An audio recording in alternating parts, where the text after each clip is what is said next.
is enforcing the force of faith for enlargement. We are enforcing the force of faith for enlargement. For those who are joining us maybe for the first time, in this church we do a series of teachings. And our pastor began to teach us this month about enforcing the force of faith for enlargement. I want you to know that this year the Lord is going to enlarge you. I want you to know that this year the Lord has purpose that we are going to enlarge. You are going to enlarge to the east. You are enlarging to the west. You are enlarging to the north. You are enlarging to the east in the mighty name of Jesus Christ. Praise the name of the Lord. Hallelujah. Our key message or scripture is in the book of Matthew chapter number 9 and verse 28 to 29. The Bible says, and when he had come into the house, the blind men came to him, and Jesus said to them, do you believe that I am able to do this? They said to him, yes, Lord. Then he touched their eyes, saying, according to your faith, let it be to you. According to your faith, let it be to you. Praise the name of the Lord. According to your faith. I want you to know that everything that we get in this kingdom, it is about our faith. The two blind men came to Jesus. They wanted a miracle. They wanted an enlargement in their life. And Jesus Christ did not rush to them just to heal them. He wanted to find out if they really believe in him. And so Jesus Christ poses a question to the two blind men and asks, do you believe that I can do this? And the Bible says the two gentlemen said unto him, Lord, we believe. And Jesus Christ replied to them, he says unto them, according to your faith, receive your enlargement. And this particular morning, I want to tell you that according to your faith, receive your enlargement. According to the measure of your faith, receive your enlargement in the mighty name of Jesus Christ. Praise the name of the Lord. I would like you to know that faith is the greatest forces in the face of the earth. Our pastor already defined unto us that faith is the greatest force that we have. It is in the face of the earth. This faith is the one that works miracles. This faith is the one that attracts the miraculous in our life. This faith is what God requires in our life so that we enter into our destiny. And therefore faith is very important if we have to enter into our destiny. If we have to enter into our enlarged place, we need to have faith. We need to anchor everything in faith. Praise the name of the Lord. Your faith determines the quality of your life. Praise the name of the Lord. You will live according to your faith. The Bible says in Habakkuk chapter 2 and verse 4 that the righteous shall live by his faith. The righteous shall live by his faith. And when you read also the book of Hebrews chapter number 10 and verse number 38, the Bible says, and the righteous shall live by faith. Is there anybody who is righteous this morning? Anybody who is righteous? The Bible says you will live by faith. You will not live by the amount you receive at the end of the month. You will not live by the income you get from your business. You will not live by your salary. The Bible says that the righteous person shall live by his faith. Praise the name of the Lord. Hallelujah. Faith is crucial in the life of a believer. Praise the name of the Lord. Already our Papa went through so many scriptures just to show us that faith is crucial. It is very important in the life of a believer. And among many other things that our Papa said in this place, that we can make all things possible by faith. Praise the name of the Lord. That faith makes everything possible. Praise the name of the Lord. I want us to read from the book of Mark chapter number 9 and verse number 23. What does the Bible say? Mark 9:23. Hallelujah. Mark 9:23. If you are there, say amen.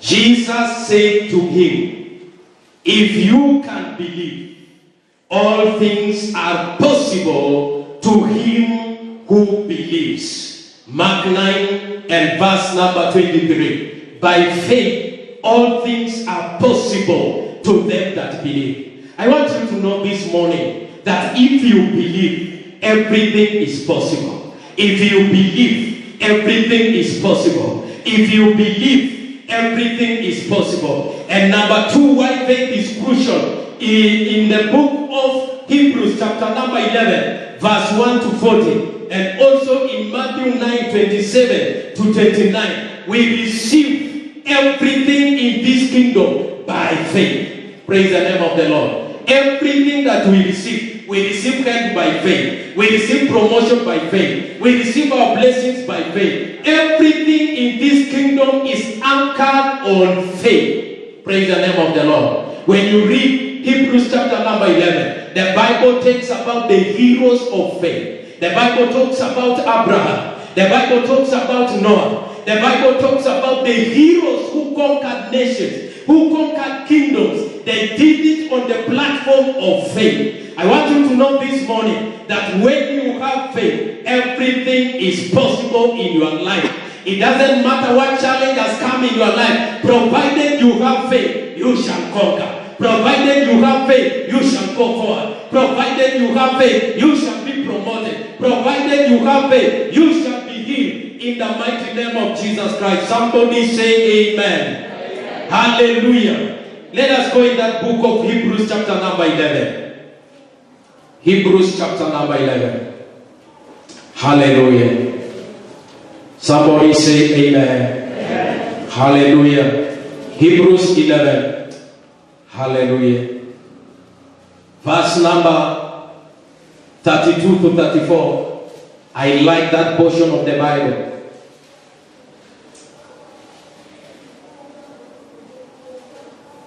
The Bible says, let us begin from verse number 33. Who through faith subdued kingdoms, worked righteousness, obtained promises, stopped the mouth of lions, quenched the violence of fire, escaped the edge of the sword, out of weakness were made strong, became valiant in battle, turned flight the armies of the aliens. Here the Bible talks about the heroes of faith, that through faith they quenched the violence of fire. They escaped the edge of the sword. Out of weakness they were made strong because of their faith. I want you to know this morning that the Lord will make you strong because of your faith. Amen. You are becoming strong. Even in the areas that you are feeling you are weak, you are becoming strong because of the faith that you have. The Bible says that these generals of faith, they conquered mountains. They quenched the violence of fire. They escaped the edge of the sword. Out of weakness, they were strengthened. I want you to know that the Lord will strengthen you. In every area of weakness in your life, because of your faith, receive the strength of the Lord. Receive the grace to go forward. Receive the favor of the Lord that makes people even to grow stronger in the midst of trials, in the midst of temptations. Praise the name of the Lord. Amen. Hallelujah. I want us to move to why is our faith important if we have to enter into our enlargement. Our Papa already defined so many points. Hallelujah. That if we need to enter into our enlargement, then our faith must work.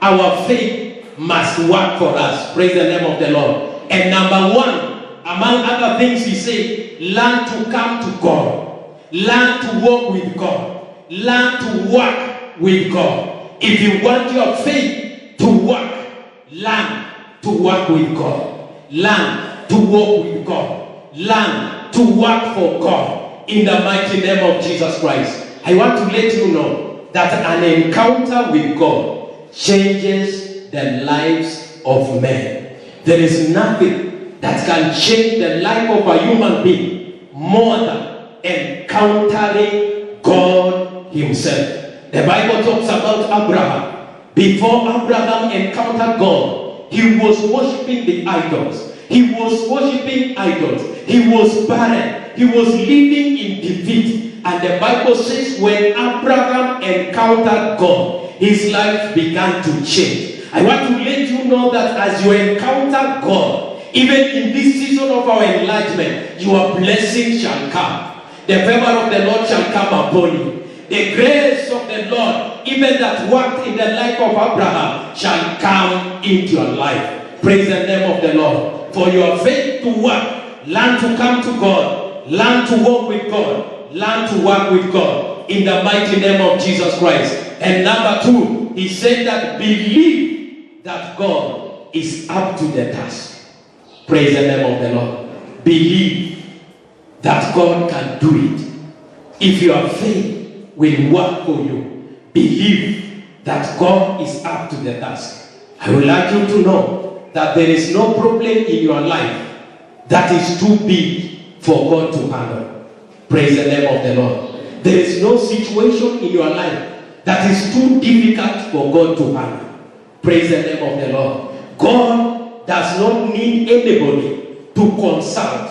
God does not need to call a committee just to bless you. He is self-sufficient. He has the power. He has the authority. The Bible says that himself alone laid the foundations of the earth. He laid the pillars that hold the heavens. Him alone in his power. He spoke and it came to pass. I would like you to know this morning that the Lord has all the resources. The Lord has everything that takes to promote you, to bless your life, to lift you, to take you to another glory. That God is self-sufficient. I would like you to believe in this God. That this God is up to the task. He can do what he has said he will do in his word. He cannot fail what he has said. He cannot alter the promise he has spoken concerning your life. He has spoken, it shall come to fail. God does not need to consult anybody. God does not need to borrow money from anybody to support your project. I would like you to know that God has all the resources. Even that the Bible says in Haggai, chapter number 2 and verse number 8, that all silver and gold belong to our God. Every gold, every silver you need for that project, the silver you need for that education, the silver you need for that business, the capital that you need from God, only believe. If you believe this Lord, he is up to the task. He is able to perform. There is nothing that is difficult with our God. Everything is possible. Somebody shout amen. Number 3, if your faith will work for you, believe that God is a rewarder of them that seek him diligently. Them that seek the Lord diligently, their word of God shall work in their lives. Praise the name of the Lord. There is nothing as important as working for the Lord, seeking for the Lord diligently. Praise the name of the Lord. Hebrews chapter 11 and verse number 6, the Bible says, them that believe and seek the Lord through their faith, they shall be rewarded. Them that seek the Lord diligently shall receive a reward from the Lord. I would like you to know this morning that your work in the Lord is not in the vain. Your labor in the Lord is not in the vain. What you do for the Lord is not in vain. The singing you are singing in the house of the Lord is not in the vain. The giving you are giving in the house of the Lord is not in vain. The work you are doing in this church is not in vain. Lord Almighty shall reward you. Praise the name of the Lord. Hallelujah. And number 4, he said, in order for our faith to work for us, consider the word of God more real than what you are going through. Consider the word of God more real than what you are going through. I want you to know this morning that what you are going through is only temporary. Praise the name of the Lord. What you are going through that is not in the word of God, it is only temporary. It shall come to pass that the Lord shall do a new thing in your life in the mighty name of Jesus Christ. Praise the name of the Lord. Among other things, he said, until you discover what is written, you cannot challenge what is going on in your life. It is until you discover what is written in the word of God concerning your prosperity, concerning your health, concerning your life. It is when you realize what is written in the word of God that you will be able to challenge what is manifesting in the physical right now. Praise the name of the Lord. Because the word of God is very important. Because the word of God is the breath of God. Because the word of God carries the promises of God. It is until you find the word in the Bible that challenges that situation is when you will be able to go forward. Praise the name of the Lord. Hallelujah. Men of faith in the Bible believed what God said. Every man in the Bible, men of faith, even those who are recorded in the book of Hebrews chapter number 11, they moved with what they had from the Lord. They did not move because of the physical things they saw. They moved because they believed the word that the Lord had spoken. Praise the name of the Lord. The Bible talks about Abraham. When God called him, the Bible says he moved because he believed him who was calling him to be faithful, even to take him to the promised land. Praise the name of the Lord. I want to challenge you this morning that just believe the word of God. Don't believe what you are seeing with your eyes. Don't believe what is manifesting in the physical. Don't believe that challenge more than the word of God. I want to challenge us this morning that even as we are trusting upon the Lord, let us remember that Him who has promised unto us is faithful even to fulfill that what He has promised unto us. Let us have the faith that Abraham had. The Bible says, even though that Abraham did not know where God has told him to go, the Bible says he looked on a city whose builder and architect is God. He did not know where he was going, but the Bible says he chose to believe. And the Bible says he moved out to that place and to the land where God was to show him. I want you to know this morning that God is faithful. Amen. What the Lord has spoken concerning your life, He will perform it. Even though there is a challenge, even though it seems it has delayed, even though it seems it will not happen, I want you to know it shall come to pass that the Lord is faithful. Praise the name of the Lord. Believe the word of God. Praise the name of the Lord. Hallelujah. The evidence of our faith is what is written in the word of God. That is the evidence of our faith. The Bible says in Hebrews chapter 11 and verse 1 that faith is the substance of things hoped for. It is the evidence of things not seen. I want you to know that the substance we are talking about is the word of God. Praise the name of the Lord. It is the word of God who is the carrier of the blessings of the Lord. When you have faith, when you believe the word, then you are entitled to receive the enlightenment in the mighty name of Jesus Christ. Maybe you are asking, how do I know that I will enlarge? Praise the name of the Lord. Hand of God. The Bible says in the book of Psalms chapter 18 and verse 19, which is the core scripture of our year this year, that He brought me out into a broad place. He delivered me because He delighted in me. How do I know that I will enlarge? Because it is written that the Lord will bring me to a broad place. Praise the name of the Lord. It is written in the word of God, I am the head, I am not the tail. Praise the name of the Lord. It is written in the word that I am blessed when I go out, I am blessed when I come in. It is written in the word that I am the head, I am not the tail. It is written in the word that anyone who stands against me shall fall before me. That is the substance. That is the assurance that I will go for. That is the assurance that I will enlarge. That is the assurance that I will get promoted. That is the assurance I have because it is written in the word of God that is bringing me to a broad place. Praise the name of the Lord. I want you to know this year that the Lord is bringing you to the broad place.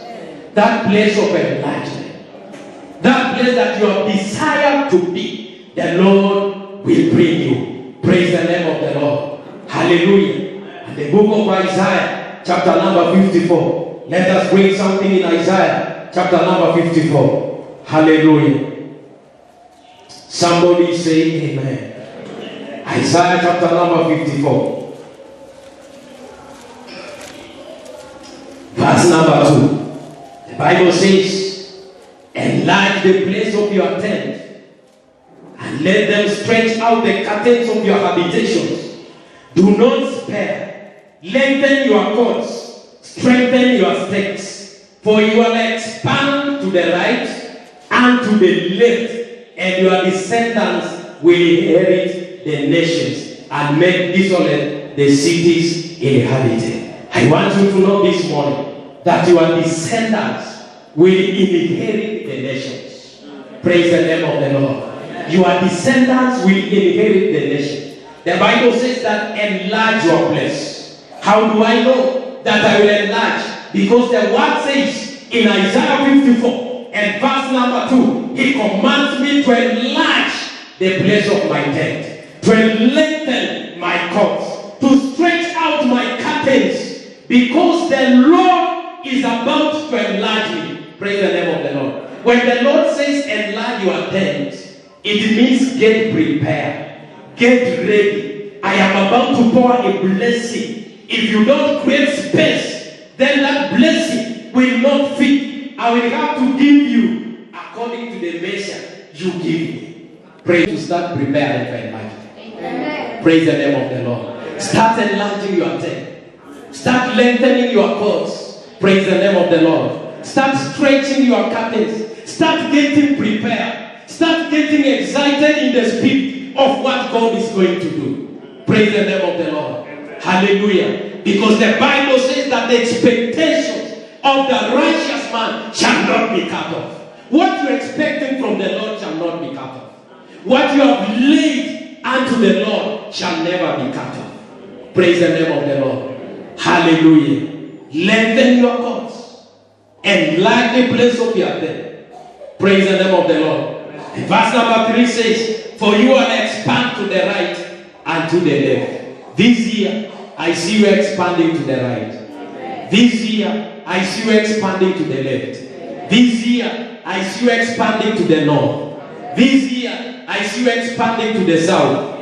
In the mighty name of Jesus Christ. If you believe it, shout amen. Amen. Hallelujah. Praise the name of the Lord. How do I know I will enlarge?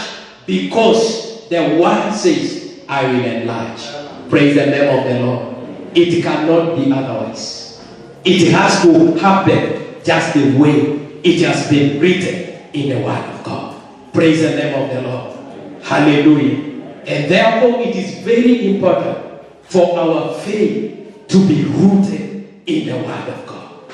It is very important for us to depend on this word. For the Bible says that faith comes by hearing, and hearing by the word of God. As you hear the word of God, faith is built in you. This faith that causes enlightenment, this faith that causes breakthroughs is built in you. And therefore the word of God is very important in our enlargement. Praise the name of the Lord. Hallelujah. And therefore briefly, I want us to share this morning, why should our faith be rooted in the word of God in order for us to experience enlargement?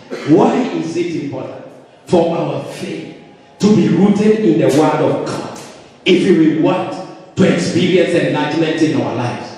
That is what I want to share briefly in the mighty name of Jesus Christ. It is very important for our faith to be anchored in the word of God. If you want to experience exploits, if you want to experience enlargement, it is very important that the very faith that we have should be anchored in the word of God. And number one reason why our faith must be rooted in the word of God is because the word of God cannot lie. The word of God cannot lie. The word of God cannot change. God cannot alter what he has said. Praise the name of the Lord. In the book of Numbers 23 and 19, 23:19, the Bible says, 23:19, God is not a man that he should lie, nor a son of man that he should repent. Has he said, and will he not do it? Or has he spoken, and will he not make it good? I want you to know that God does not lie. Men can lie, but God cannot lie. Praise the name of the Lord. The Bible says that God is not a son of man that can lie. Many people can make promises but cannot fulfill. But this morning I want to tell you that God is faithful. Whatever he says, he will do.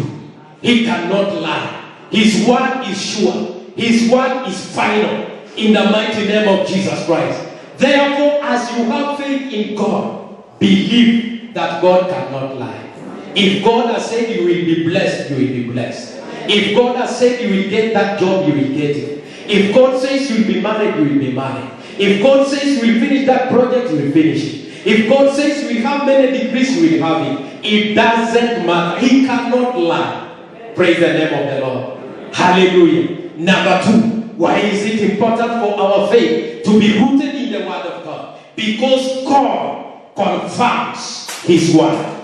God confirms his word. In the book of Jeremiah, chapter number 1 and verse number 12. Jeremiah chapter number 1 and verse number 12. 1:12. The Bible says in Jeremiah 1:12. The Bible says, and the Lord said to me. Let us begin from verse number 11. Moreover, the word of the Lord came to me, saying, Jeremiah, what do you see? And I said, I see a branch of an almond tree. Then the Lord said to me, you have seen well, for I am ready to perform my word.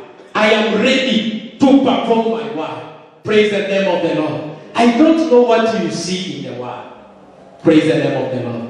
The Bible says, God posed a question to Jeremiah and asked Jeremiah, what do you see?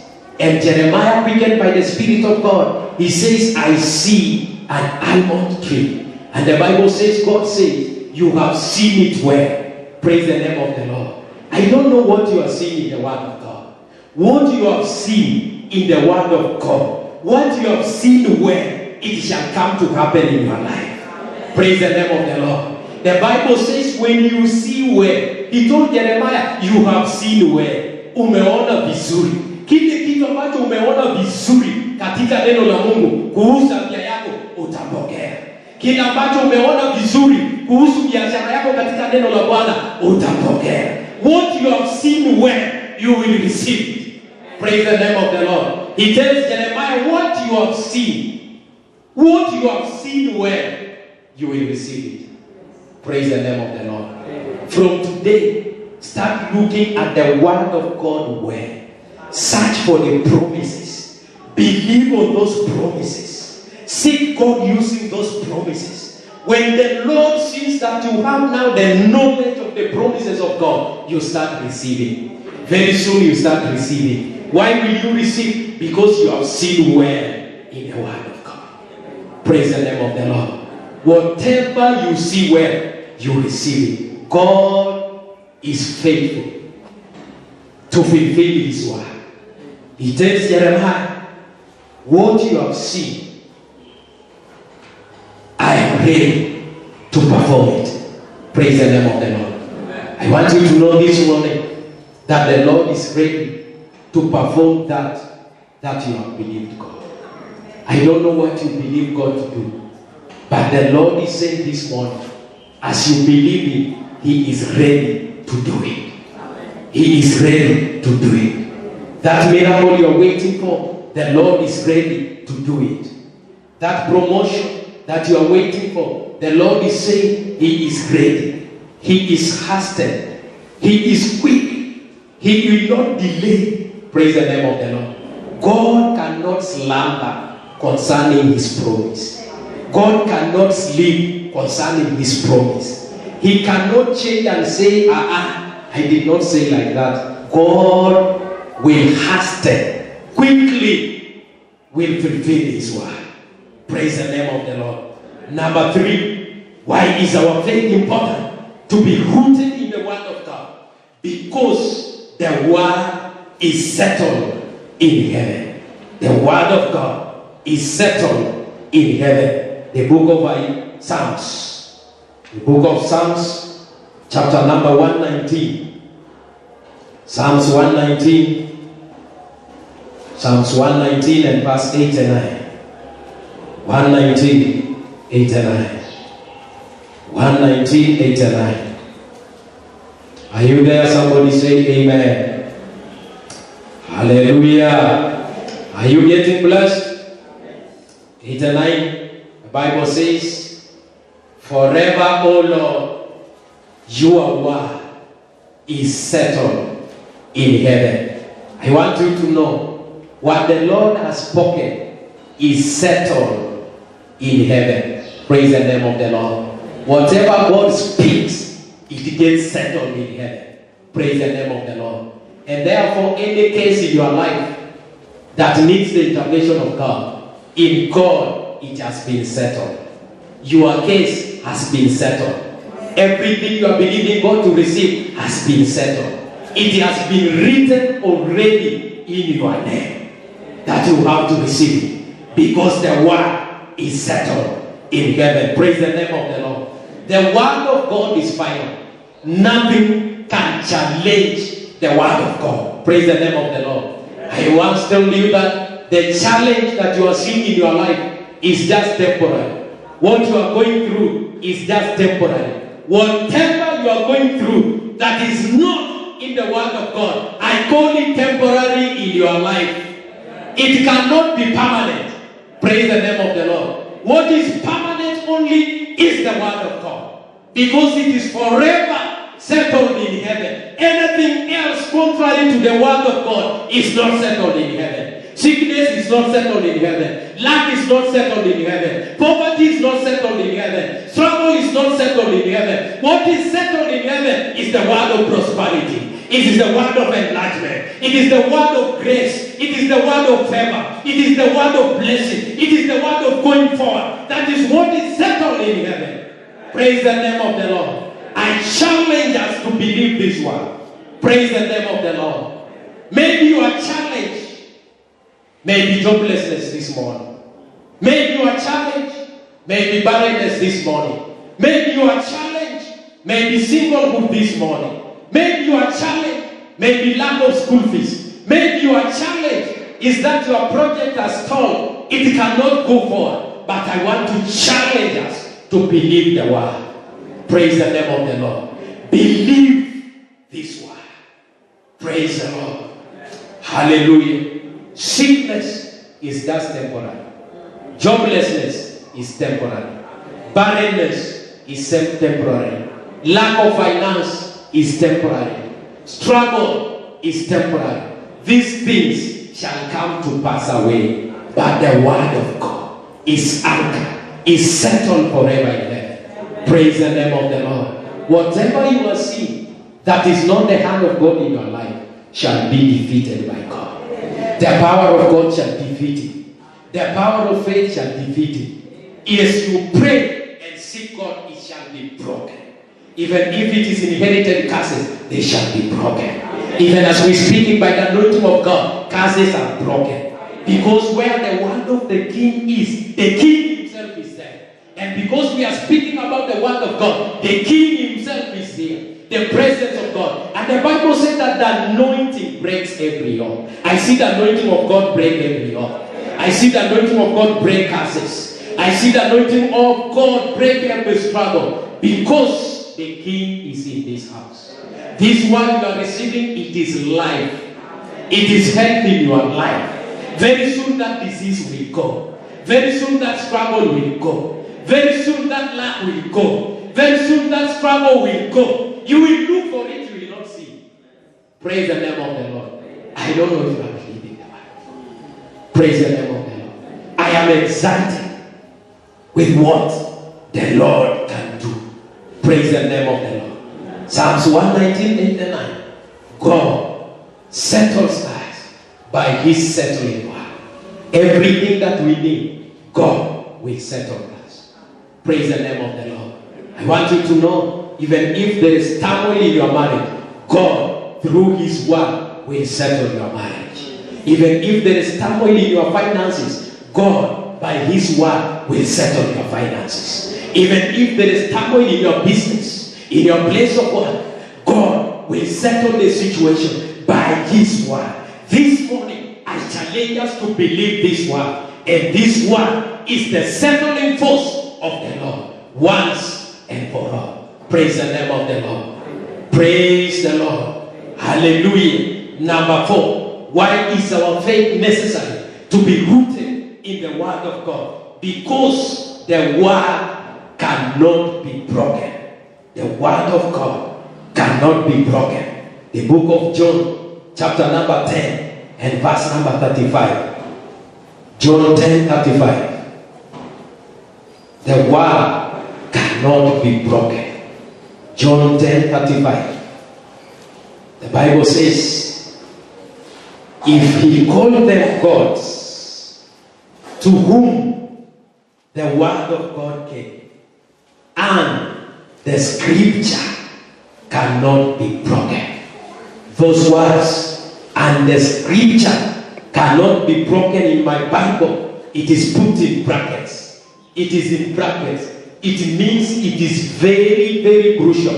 It is very important. The Bible says that he called them gods to whom the word of God came. Praise the name of the Lord. We are all gods. Praise of the Lord. We are co-workers with Christ. We are gods. Praise the name of the Lord. Hallelujah. And the Bible says that the scripture cannot be broken. What is written, it is written. What is written concerning you, it has been written. No devil from hell, no lying spirit can alter what is written. Praise the name of the Lord. What is written, it has been written. It cannot be broken. Praise the name of the Lord. What God has spoken concerning our enlargement, it is written, it is written. Praise the name of the Lord. It cannot be challenged.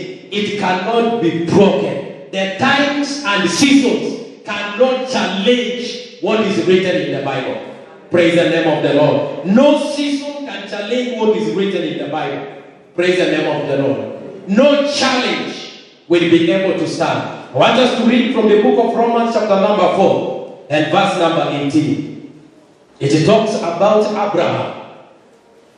That when he heard the word of God, he believed this word. The book of Romans chapter number 4 and verse number 18. The Bible says, who contrary to hope, in hope believed, so that he became the father of many nations, according to what was spoken. According to what? What was spoken. He received because of the spoken word. Praise the name of the Lord. The Bible says, in hope, contrary to hope, Abraham believed from the spoken word. Just the spoken word.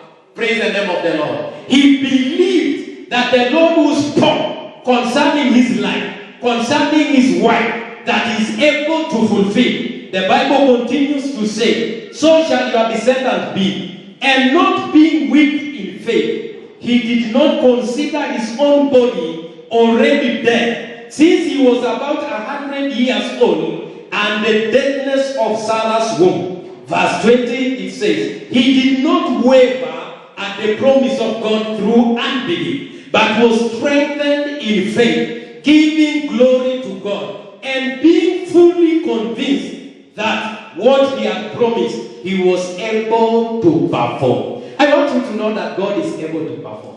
Amen. God is able to perform. What he has said, he is able to perform. The Bible says, Abraham, contrary to the hope he had.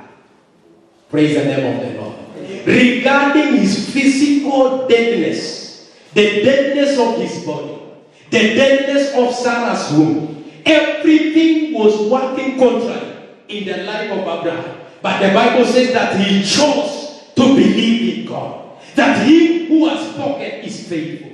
Praise the name of the Lord. I want to challenge us this morning. That regardless of all the things we are going through, regardless of the challenges we are going through, there is one who is faithful.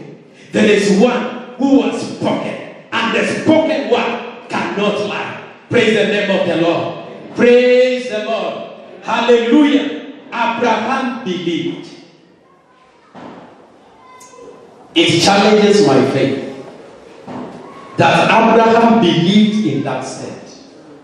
Put your shoes or your legs in the shoes of Abraham. He is 100 years.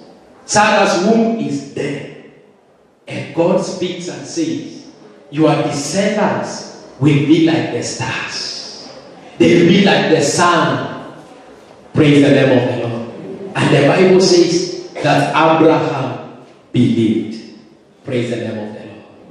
Abraham believed that him who has promised is faithful to do what he has promised. Praise the name of the Lord. I want you to know, even if there is a situation in your life that is contrary to your hope, pengine you are hoping upate kazi, unatumainia biashara yangu ipanuke, unatumainia kazi yangu iendelee, but there is something standing contrary to that hope. I want you to let you know there is a God who has spoken today. The Lord speaks through his word that is possible. It is possible. It is possible. Praise the name of the Lord. Do not throw away the confidence you have in God. God is not pleased when you throw away your confidence. Praise the name of the Lord. Do not throw in the towel and say it is finished. God has not finished with you. God has not finished with that situation. God has not finished. Praise the name of the Lord. Until God says it is finished, it is not finished in your life. Praise the name of the Lord. Believe him. Hallelujah. Number 5. Why is it important for our faith to be rooted in the word of God? Because God's word is his will. The word of God is his will for us. Praise the name of the Lord. Hallelujah. God's word is his will for us. Praise the name of the Lord.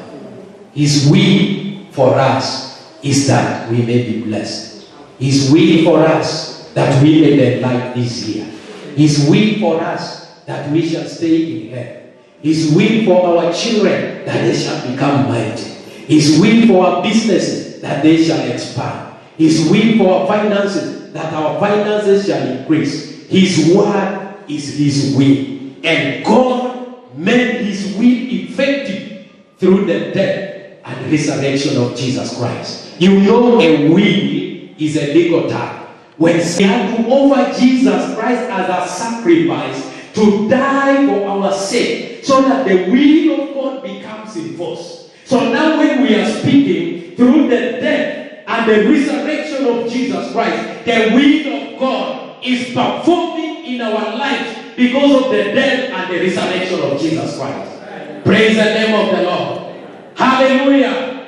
God's word is his will for us.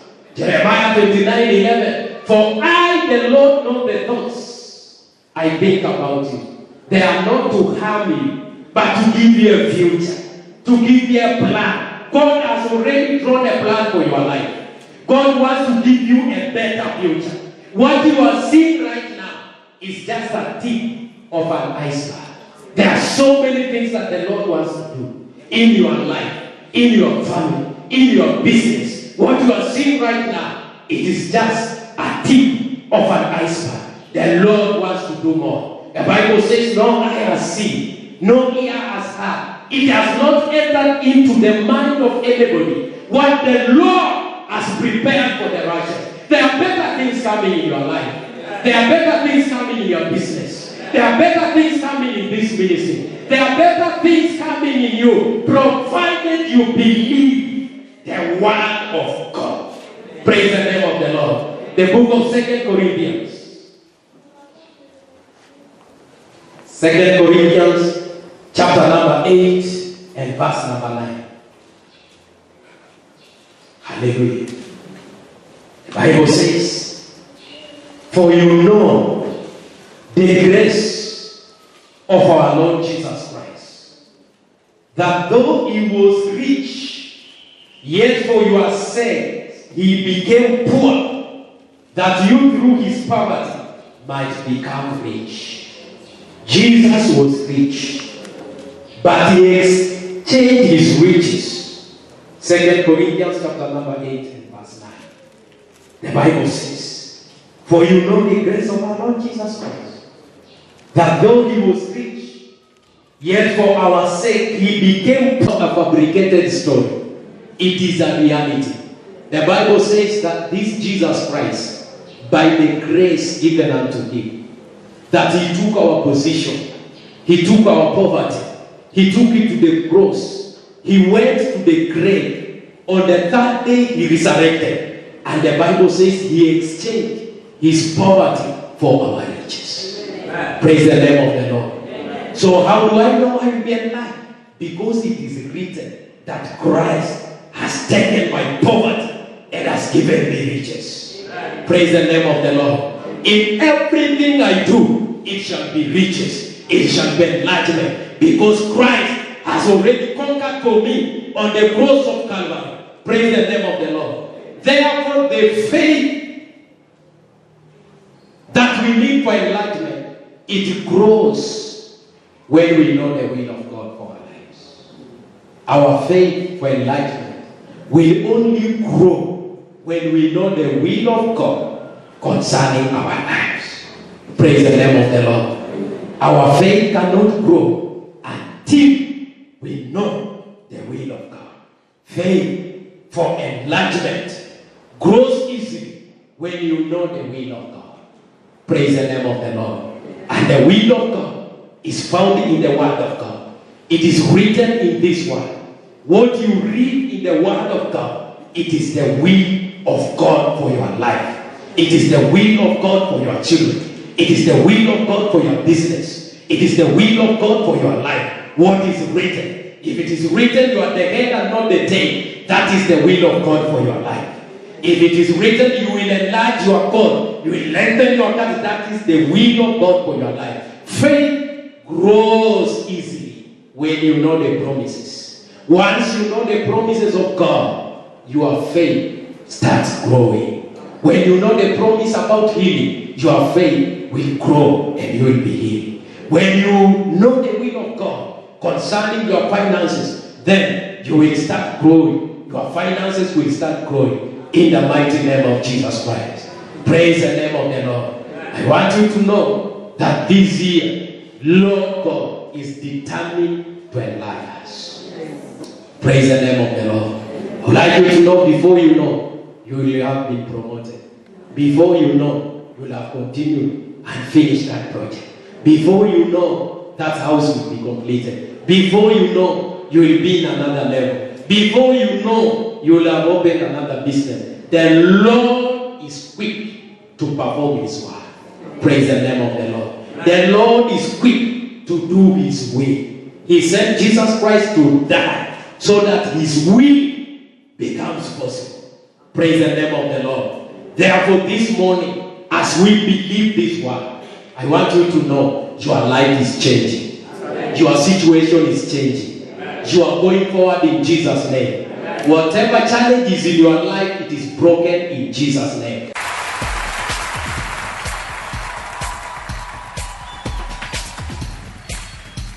You know, I'm so thankful that I can give all that I have, all that I am, to He who loves me more than anything in the world. You know what I'm going to do? I'm going to trade all of my sorrows. I'm trading